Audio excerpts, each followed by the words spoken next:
En Afrique du Sud, le syndicat des travailleurs a signé l'accord sur le salaire minimum national et la stabilité du marché du travail. Le salaire minimum national sera supervisé par une commission nationale. Cette structure décidera aussi des augmentations annuelles en tenant compte d'un certain nombre de facteurs. Il s'agit notamment de l'inflation, de la productivité et de la croissance du produit intérieur brut du pays. Nous pensons que c'est une étape dans la bonne direction. Les gens pensent que c'est peu, mais nous croyons que c'est déjà un pas, une ouverture pour sortir du piège de la pauvreté en bénéficiant de meilleurs salaires pour une meilleure vie sociale.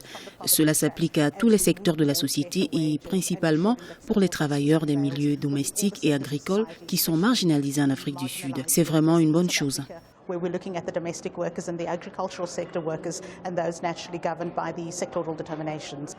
Actuellement, en Afrique du Sud, 6,6 millions de travailleurs gagnent moins de 3 500 rand pour un salaire mensuel minimum national de 40 heures par semaine. Les partis auraient convenu de la redevance de 20 rand par heure. L'objectif est d'améliorer les conditions de vie des travailleurs.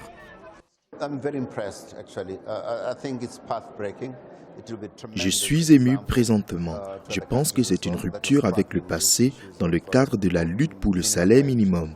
La nature même des négociations entre les différentes parties, les entrepreneurs, le gouvernement, les travailleurs et la société civile est un véritable exemple.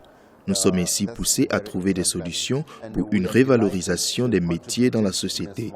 Nous espérons une bonne conclusion du processus. Ce salaire minimum national entrera en vigueur à partir de mai 2018. Les entreprises qui seront incapables de le payer pourront demander une exemption d'une durée d'1 an.